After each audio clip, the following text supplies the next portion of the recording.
الحمد لله الذي خلق كل شيء فقدره تقديرا والصلاة والسلام على من أرسله بالحق بشيرا ونذيرا وداعيا إلى الله بإذنه وسراجا منيرا أما بعد فقد قال الله تبارك وتعالى في القرآن الكريم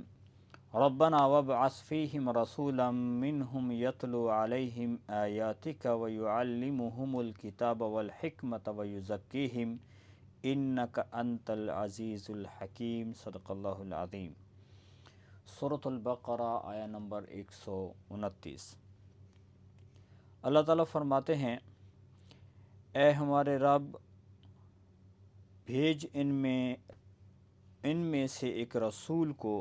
یتلو علیہم، جو ان پر تیری آیات کو پڑھے، ویعلمہم الکتاب والحکمہ،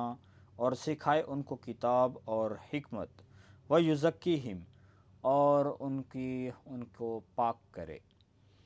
انک انت العزیز الحکیم، بے شک تو زبردست حکمت والا ہے۔ تو اس آیت مبارکہ کے اندر اللہ تعالیٰ نے حضرت ابراہیم علیہ السلام کی دعا کا تذکرہ فرمایا ہے،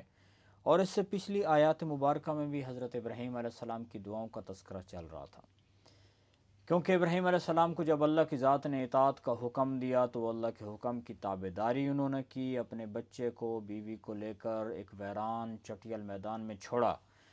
اور جب وہاں پر چھوڑ کر آئے تو انہوں نے اس وقت چونکہ اللہ کی اطاعت کی،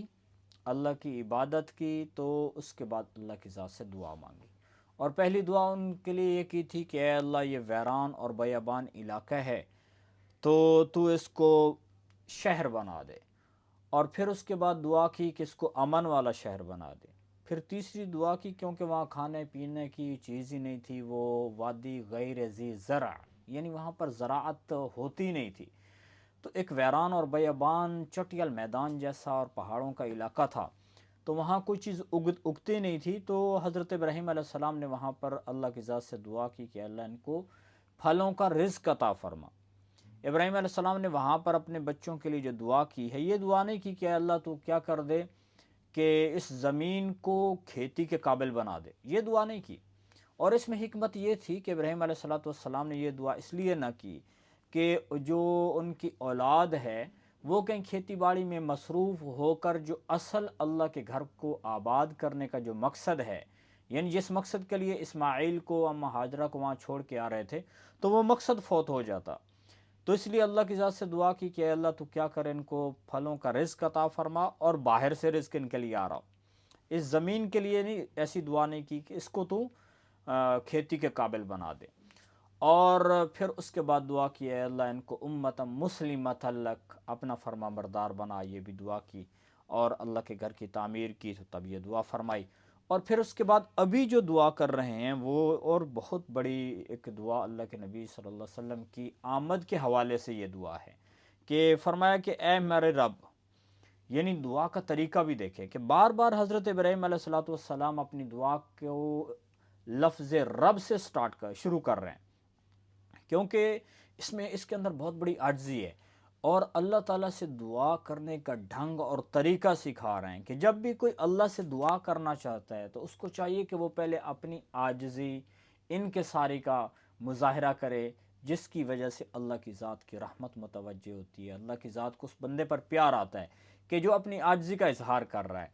تو اللہ جل شانہ کی ذات کی رحمت اس کی طرف متوجہ ہوتی ہے۔ تو حضرت ابراہیم علیہ السلام نے یہاں پر بھی لفظ رب سے ہی اپنی دعا کو شروع کیا، ربنا وابعث فیہم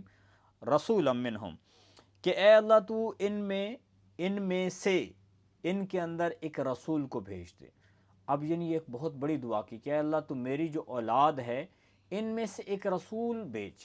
اور اس جہاں پر علماء نے لکھا ہے، مفسرین فرماتے ہیں اس سے مراد ہمارے پیارے نبی صلی اللہ علیہ وسلم ہے کہ جو آخری پیغمبر ہیں،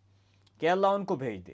جیسا کہ حدیث مبارکہ میں بھی آتا ہے، نبی پاک صلی اللہ علیہ وسلم نے فرمایا کہ اللہ کی ذات نے مجھے اس وقت نبی بنا دیا تھا جب آدم علیہ السلام ابھی پیدا نہیں ہوئے تھے، بلکہ ان کو بنانے کے لیے خمیر جو ہے وہ تیار کیا جا رہا تھا، اور پھر فرمایا کہ میں ابراہیم جو میرے دادا ہیں، میں ان کی دعا کا نتیجہ ہوں، میں ان کی دعا ہوں، یعنی ان کی دعا جو ہے قبول ہوئی اور اللہ کی ذات نے مجھے پیغمبر بنایا۔ اور پھر فرمایا کہ میں حضرت عیسیٰ علیہ السلام کی بشارت ہوں، کہ ان کو اللہ کی ذات نے بشارت دی تھی کہ آپ کے بعد ایک نبی آنے والے ہیں، اور میں اپنی اماں کے خواب کا مظہر ہوں۔ یعنی جب اللہ کے نبی صلی اللہ علیہ وسلم حضرت آمنہ کے بطن مبارک میں تھے تو اماں آمنہ فرماتی ہیں کہ میں نے ایک دفعہ خواب دیکھا کہ میرے پیٹ سے، بطن سے ایک روشنی نکلی ہے، اور وہ ایسی روشنی تھی کہ جس کی وجہ سے شام کے محلات، علاقہ شام جو ہے اس کے محلات چمک رہے تھے۔ تو اللہ کے نبی نے فرمایا کہ میں یوں ابراہیم علیہ السلام کی دعا اور عیسیٰ کی بشارت اور اماں کے، اپنی اماں جان کے خواب کا مظہر ہوں۔ تو اللہ کے نبی صلی اللہ علیہ وسلم کے لیے دعا کی حضرت ابراہیم نے کہ وہ جو آخری پیغمبر آنے والے ہیں، اللہ اس کو میری اولاد میں سے بھیج دیں۔ اور اس میں بہت بڑی شرافت بھی ہے، یعنی ایک شرف جس کو عزت کہتے ہیں، کہ خاندان کا جو ہے وہ سر بلند ہو جاتا ہے کہ جب ایک ان میں سے کوئی، اگر ایک خاندان ہے اس میں کوئی ایک ایسا شخص اٹھتا ہے جو بہت بڑا علم والا ہے، ایک نیک آدمی ہے، تو وہ پورے خاندان کے لیے شرافت کا ذریعہ ہوتا ہے۔ اور آخری نبی جن کو امام الانبیاء اللہ کی ذات نے بنایا ہے، تو ابراہیم علیہ السلام نے دعا کی کہ اللہ اس کو میری خاندان میں سے پیدا کر دے، یعنی خاندان کی مزید عزت بلند ہو جائے گی۔ اور دوسرا یہ بھی ہوتا ہے، اس سے مقصد یہ بھی ہے کہ چونکہ جب خاندان میں سے اپنے بندوں میں سے کوئی نبی ہوگا تو لوگ اس کی سیرت سے اچھے طریقے سے واقف ہوں گے، اس کے چال چلن کو جانتے ہوں گے، اور اس کی اتباع کرنا ان کے لیے آسان ہو جائے گا۔ یس اور یہ اس لیے دعا کی حضرت ابراہیم علیہ السلام نے کہ اللہ ان کو ان میں، یعنی میری اولاد میں، انہی میں سے ایک بندہ رسول اور نبی بنا کر، رسول بنا کر ان کے اندر بھیج دے، یتلو علیہم۔ اور پھر آگے ان کا مقصد بتایا، جیسے اور بھی آیات مبارکہ کے اندر اللہ کے نبی کی بعثت کے مقصد کو بیان کیا گیا ہے، ان میں سے ایک ہے تلاوت قرآن، یتلو علیہم آیاتی کا، اور تیری آیات کو تلاوت کر کے سنائے۔ اور ساتھ ہی فرمایا وَيُعَلِّمُهُمُ الْكِتَابَ وَالْحِكْمَةَ، اور پھر ان کو وہ کتاب سکھائے بھی صحیح اور حکمت بھی سکھائے۔ تو یہاں پر ایک دو چیزیں ہمارے لیے قابل غور ہیں۔ پہلا جو لفظ ہے یتلو، یتلو کا مطلب ہوتا ہے اتباع کرنا، پیروی کرنا۔ ایک ہم عام طور پہ تلاوت کا مطلب سمجھتے ہیں کہ بھئی ایک چیز کو ایسے پڑھتے جانا، لیکن اصل جو اس کا مطلب ہے تلاوت کا وہ ہے پیروی کرنا۔ یعنی اللہ کی ذات نے جو قرآن کریم اس امت کو عطا فرمایا ہے، اس کو ہو بہو جیسے وہ الفاظ ہیں، جیسے اللہ کی ذات نے قرآن کو اتارا اس کو ویسے ہی پڑھنا ضروری ہے۔ یعنی اس کے اوپر کہیں لفظ، کسی حرف کے اوپر زبر ہے، زیر ہے، جزم ہے، شد ہے، مد ہے، اس کو بعین ہی ویسے پڑھنا، اس کا نام ہے اتباع کرنا۔ یعنی قرآن کی تلاوت کرنے کا یہ مقصد ہے۔ اس لیے قرآن کی تلاوت میں اگر کہیں پر بھی کوئی زیر زبر پیش کو اوپر نیچے کرتا ہے تو وہ غلط ہو جاتا ہے۔ اور پھر ساتھ ہی فرمایا کہ ان کو سکھائے قرآن۔ اب جب نبی پاک صلی اللہ علیہ وسلم تشریف لے آئے تو وہ ایسے معاشرے میں تشریف لائے تھے کہ آپ صلی اللہ علیہ وسلم کے سامنے جو بیٹھنے والے لوگ تھے وہ سارے عربی دان تھے، وہ تو بڑے شاعر تھے، عربی میں بیٹھ کے وہ بڑے بڑے قصیدے جھاڑ دیتے تھے، پڑھ دیتے تھے۔ تو یعنی قرآن جب ان کے سامنے پڑھا جاتا تو وہ لوگ تو اس کو سمجھتے تھے کہ یہ جو قرآن پڑھا جا رہا ہے اس کا مطلب کیا ہے، اس کا معنی کیا ہے، وہ سمجھتے تھے۔ لیکن یہاں پر تلاوت اور تعلیم دونوں کو اللہ کی ذات نے الگ الگ طور پر اللہ کے نبی کی بعثت کا مقصد بتایا ہے۔ اس میں ایک بہت بڑی چیز ہے، یعنی ایک راز اور اہم بات جو ہے اس امت کو سمجھائی گئی ہے، بتائی گئی ہے، اور وہ یہ ہے کہ قرآن کے معانی اور اس کا مطلب اور اس کی تفسیر صرف مقصود نہیں ہے، بلکہ یہ وہ عظیم کتاب ہے جس کے الفاظ بھی مقصود ہیں۔ جیسے عام طور پر مثلا کوئی کتاب ہوتی ہے تو لوگ کتاب اس لیے پڑھتے ہیں کہ اس کے اندر اس کے جو معانی ہیں، اس کا جو مطلب ہے وہ تاکہ ہمیں سمجھ آئے، ہم اس کے اوپر عمل کریں، اور جس کے ذریعے سے ہمیں کوئی فائدہ ہو، دنیاوی کوئی بھی فائدہ حاصل کرنے کے لیے۔ لیکن قرآن ایک ایسی کتاب ہے کہ جس کے صرف معانی مقصود نہیں ہے کہ بھئی اس کا معنی سمجھ میں آ گیا بس کافی ہے، نہیں، بلکہ اس کے الفاظ بھی مقصود ہیں۔ اس لیے قرآن پاک کی جو اصول فقہ کے اندر تعریف کی گئی ہے کہ قرآن کس کو کہتے ہیں، تو اس میں فرمایا ہوا النظم والمعنی جمیعاً،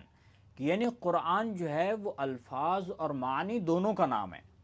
قرآن صرف الفاظ کا معنی نہیں مطلب نہیں ہے، اور نہ ہی صرف معنی کا مطلب ہے، بلکہ قرآن جو ہے وہ الفاظ اور معنی دونوں کو کہتے ہیں۔ تو اس لیے الفاظ کو بعین ہی ان کو پڑھنا، ان کی تلاوت کرنا، یہ بھی یعنی اس کے اوپر بھی بہت بڑا اللہ اجر عطا فرماتا ہے۔ کوئی بندہ یہ جیسے عام طور پہ لوگ اعتراض کرتے ہیں کہ یار جس قرآن کے الفاظ کو آپ کو پتہ ہی نہیں چلتا کہ اس کا معنی کیا ہے، تو پھر فائدہ کیا ہوا قرآن کے الفاظ کو رٹنے کا، اس کو پڑھنے کا؟ نہیں بھائی، جس کو معنی اور مطلب سمجھ ہی نہیں آتا، اگر کسی بندے کو قرآن کی تفسیر کا کوئی علم نہیں ہے، قرآن کے الفاظ کے معنی نہیں آتے، وہ صرف قرآن کے الفاظ کو پڑھے جا رہا ہے، تو اس کے اوپر بھی اللہ تعالیٰ اس کو اجر عطا فرماتے ہیں۔ اور نبی پاک صلی اللہ علیہ وسلم تو قرآن کی رات کو تلاوت کرتے تھے، اور صحابہ کرام کی زندگی کو ہم دیکھتے ہیں تو صحابہ کرام رضوان اللہ علیہ مجمعین ایسے صحابہ بھی تھے جو روزانہ ایک قرآن پڑھتے تھے، ایسے صحابہ تھے جو 2 دن میں قرآن پورا ختم کرتے، 3 دن میں قرآن ختم کرتے، اور 7 دن میں تو قرآن پاک کی صرف تلاوت، معنی کی بات نہیں ہے، تلاوت کرنے کا معمول رہا ہے پوری امت کا، کہ وہ لوگ اس لیے قرآن کی 7 منزلیں، کہ ایک منزل کو روزانہ وہ لوگ قرآن کو پڑھتے اور 7 دن میں پورے قرآن کی تلاوت کرتے۔ اللہ کے نبی نے فرمایا کہ ایک حرف قرآن کا پڑھا جاتا ہے 10 نیکیاں ملتی ہیں، الف لام میم کسی نے پڑھ دیا اس کو 30 نیکیاں مل گئیں۔ تو قرآن ایک ایسی مقدس کتاب ہے کہ جس کے الفاظ بھی مقصود ہیں، یعنی ان کو ویسے ہی پڑھنا ضروری ہے۔ اب مثلا کوئی بندہ ایسا کرتا ہے کہ وہ الفاظ کی بجائے اس کے معنی، اس کی تفسیر، مثلا ٹرانسلیشن ہے، قرآن کی ترجمہ ہے اردو میں، ترجمہ ہے انگریزی میں، کسی بھی زبان میں، اگر اس کو نماز میں پڑھے گا تو وہ قابل قبول نہیں ہے، بلکہ نماز میں اس کو بعین ہی وہی الفاظ جو اللہ نے اتارے ہیں، کیونکہ قرآن کے الفاظ بھی مقصود ہیں، اس کو وہی الفاظ پڑھنے پڑیں گے۔ الحمدللہ رب العالمین بالکل بعین ہی عربی میں پڑھنا پڑے گا، پھر جا کے اس کی نماز ہوگی۔ تو اللہ تعالیٰ نے اپنے پیارے نبی صلی اللہ علیہ وسلم کے جو مقصد نبوت کے جو مقاصد میں سے ایک تلاوت قرآن کو بتایا کہ قرآن کی تلاوت کر کے اس امت کو سکھائے، پھر اس کے کتاب کے معنی، اس کی تفسیر کیا ہے، اور اس کے لیے بھی جیسے اللہ کے نبی نے فرمایا انا بعثت معلما، اللہ کی ذات نے مجھے معلم بنا کر بھیجا ہے۔ اور جتنی بھی پیچھے ہم امتوں کو دیکھتے ہیں، سب کی جو یعنی ان کی تربیت کا جو راستہ بنایا گیا ہے، طریقہ جو اللہ کی ذات نے بنایا، وہ یہی تھا کہ ان کے پاس کتاب بھی ہوتی، اللہ کتاب کے ساتھ معلم یعنی رسول کو بھیجتے جو آ کر ان کو تلاوت اس کی جو کتاب تھی اس کا مقصد بتاتے۔ تو یہاں پر بھی اللہ تعالیٰ نے جو حضرت ابراہیم علیہ السلام نے دعا کی تھی اس کے اندر اسی بات کا تذکرہ ہے کہ ان کو اس کتاب کے معنی، مطلب، تفسیر بتایا۔ والحکمہ، اور حکمت کیا ہوتی ہے؟ حکمت کا ایک معنی تو حکمت ہم عام طور پہ اس کا یہ لفظ اردو میں بھی استعمال ہوتا ہے، اور بعض حضرات نے فرمایا کہ جو سارا کا خلاصہ ہے وہ یہ ہے کہ یعنی بعض حضرات نے فرمایا کہ تفقہ فی الدین اس سے مراد ہے، حکمت سے مراد جو ہے وہ قرآن کی تفسیر ہے، اور بعض حضرات نے فرمایا نبی پاک صلی اللہ علیہ وسلم کی پیروی مقصود ہے، یعنی حدیث اور سنت نبوی، سب کا خلاصہ یہ حکمت سے مراد سنت، اللہ کے نبی کی سنت اور اللہ کے نبی صلی اللہ علیہ وسلم کی حدیث مراد ہے، کہ قرآن کی تلاوت بھی اور اس کے مطلب بھی، اور پھر اپنا جو نبی پاک صلی اللہ علیہ وسلم کا طریق جو حدیث ہے اس کو بھی اس امت کو سکھائے۔ وَيُزَكِّيهِمْ، اور جو دوسرا مقصد بتایا گیا اور ساتھ ساتھ اس امت کی تربیت بھی کرنی ہے، یعنی ایک بندے کے پاس علم ہے لیکن وہ بیچارہ علم کے اوپر عمل نہیں کرتا تو بہت بڑا نقصان ہے۔ تو اللہ کے نبی صلی اللہ علیہ وسلم دنیا میں تشریف لائے تو قرآن کی تلاوت سکھائی، معنی سکھائے، پھر وہ قرآن لوگوں کی زندگی میں عملی طور پہ نظر بھی آنا چاہیے۔ قرآن کہتا ہے جھوٹ نہ بولو، تو یعنی لوگوں کی زندگی میں نظر آئے کہ بھائی یہ سچا مذہب ہے، یہ سچے لوگ ہیں۔ اس لیے نبی پاک صلی اللہ علیہ وسلم کے صحابہ وہ تو ایسے سچے ہیں جن کو اللہ نے اپنے قرآن کے اندر ذکر فرمایا کہ سچے لوگ ہیں، جھوٹ نہیں بولتے ہیں۔ تو یعنی تربیت کرنا، اور تزکیہ کا اصل میں تزکیہ کا لفظ جو ہے اس کا معنی ہوتا ہے پاک کرنا، طہارت کے معنی ہوتے ہیں۔ جیسے کہ انسان ہے، انسان کو بھی ایک تو ہے ظاہری پاکیزگی، جیسے کپڑے پہ گندگی لگ جائے تو ہم اس کو دھوتے ہیں اچھے سے کہ تاکہ پاک ہو جائے۔ ایک ہے باطنی گندگی، اور وہ کیا ہے؟ انسان کے دل میں حسد پیدا ہوتا ہے، کینہ پیدا ہوتا ہے، بغض ہے اور نفرت ہے، دشمنی ہے، یہ ایسی چیزیں جو انسان کے باطنی امراض ہیں، یعنی انسان کے دل کو مرض لگا ہوا ہے. تو یہ جو اندر کی جو نجاست لگی ہے، جو دل پہ یہ نجاست لگی ہے، یعنی نفرت کی، دشمنی کی، حسد کی، بغض کی، تو اللہ کے نبی صلی اللہ علیہ وسلم کا مقصد ہے کہ اندر سے، لوگوں کے اندر سے بھی پاک کر دینا. اس لیے صحابہ کرام رضوان اللہ علیہ مجمعین کی ایسی تربیت ہوئی کہ جس کے ذریعے سے ان لوگوں کے باطن بھی پاک ہو گئے. تبھی تو صحابہ کرام کو اللہ کی ذات نے کیا کر دی، اللہ کے نبی کی واسطے سے ان کو جنت کے سرٹیفکیٹ دے دیے، رضی اللہ عنہم ورضوا عنہ. ایسا سرٹیفکیٹ دیا کہ میں ان لوگوں سے راضی ہوں. یہ جو اللہ کے نبی کے پاس بیٹھنے والے لوگ ہیں، ان کا تزکیہ ہو چکا ہے، یعنی وہ پاک ہو چکے ہیں. اور پھر یہ سلسلہ چلتا رہا، اور اللہ کے نبی صلی اللہ علیہ وسلم دنیا سے تشریف لے گئے تو اللہ کے نبی نے ایک جماعت بنا دی. ایسے لوگ تیار کر دیے جو قرآن کی تلاوت جانتے تھے، جو قرآن کی تفسیر جانتے تھے، جو تزکیہ کرنا جانتے تھے، یعنی خود بھی وہ متقی تھے، خود بھی ان کے باطن، ان کے دل پاک تھے، اوروں کو پاک کرنا بھی جانتے تھے. اللہ کی ذات نے کیا فرمایا، یا ایھا الذین آمنوا اتقوا اللہ وکونوا مع الصادقین، کہ لوگوں کیا کرو، تم اللہ سے ڈرو اور سچوں کے ساتھ ہو جاؤ، جو سچے لوگ ہیں ان کے ساتھ کھڑے ہو جاؤ. یعنی جب جو انسان ہے تو یہ ماحول سے بڑا اثر لیتا ہے، جیسا اس کو ماحول ملے گا ویسے اس کے اوپر رنگ چڑھ جائے گا. تو اس لیے نبی پاک صلی اللہ علیہ وسلم نے فرمایا کہ ایک خوشبو والی دکان ہے، اس کے اوپر اگر کوئی بندہ جا کر بیٹھ جاتا ہے، کچھ نہ بھی خرید دے گا پھر بھی اس کو خوشبو تو بہرحال پہنچے گی نا. یعنی ایک بندہ اچھی مجلس میں بیٹھے گا، کچھ نفع نہ ہو بھائی، اس کا اثر ضرور اس کو حاصل ہوگا. اللہ کے نبی نے فرمایا جیسے ایک بندہ ایک لوہار کے پاس جا کر بیٹھتا ہے، اس نے آگ جلائی ہے، بھٹی چلا رہا ہے، اس کے اندر سے چنگاریاں نکل رہی ہیں، اگرچہ چنگاری اس کو نہ لگے، یعنی چنگاری اس کے جسم کو نہ لگے، اس کے کپڑوں کو لگ کر اس کے کپڑوں کو جلائے نہیں، ایسا کوئی نقصان نہ ہو، پھر بھی اس کو دھواں تو بہرحال پہنچے گا، تو اس کا اثر ضرور پڑتا ہے. تو اس لیے فرمایا کونوا مع الصادقین، جو نیک لوگ ہیں، جو سچے لوگ ہیں، ان کے ساتھ بیٹھا کرو تاکہ تمہاری تربیت ہو جائے. تو یہ بھی ایک جو ہے مقصد ہے. اس لیے آپ صلی اللہ علیہ وسلم نے فرمایا علیکم بسنتی و سنت الخلفاء الراشدین، تمہارے ذمہ ہے کہ تم میری سنت پہ چلو اور میرے بعد جو میرے صحابہ ہیں ان کی سنت پہ چلو. خلفاء الراشدین، ابو بکر ہیں، عمر ہیں، علی ہیں، عثمان ہیں رضی اللہ عنہم.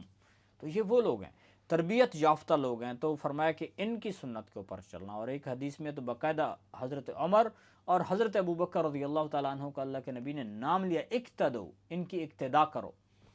کہ یہ سچے لوگ ہیں. تو اس لیے ہر دور میں پھر اللہ تعالیٰ نے ایسے لوگ بھی بنائے ہیں جو قرآن جانتے ہیں، اس کے معنی جانتے ہیں، ان کا تزکیہ ہو چکا ہوتا ہے. تو ہر زمانے میں، ابھی بھی اس زمانے میں بھی ایسے لوگ، نیک لوگ موجود ہیں، اولیاء اللہ جن کو کہا جاتا ہے وہ موجود ہیں.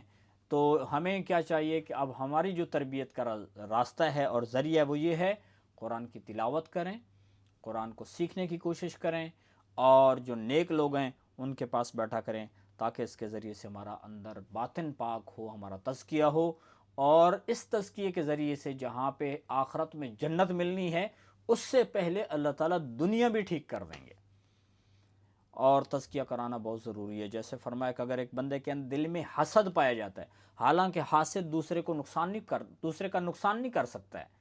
وہ دل میں کڑ رہا ہوتا ہے، اندر اندر سے وہ جل رہا ہوتا ہے کہ یار جیلسی ہو رہی ہوتی ہے کہ یار اس کے پاس یہ نعمت کیوں ہے. لیکن پھر اس اندر کے ایک مرض کی وجہ سے اللہ کے نبی نے فرمایا جس کے دل میں حسد ہے، اس کی حسد نیکیوں کو ایسے کھا جاتا ہے جیسے لکڑی کو آگ جلا کر راکھ بنا دیتی ہے.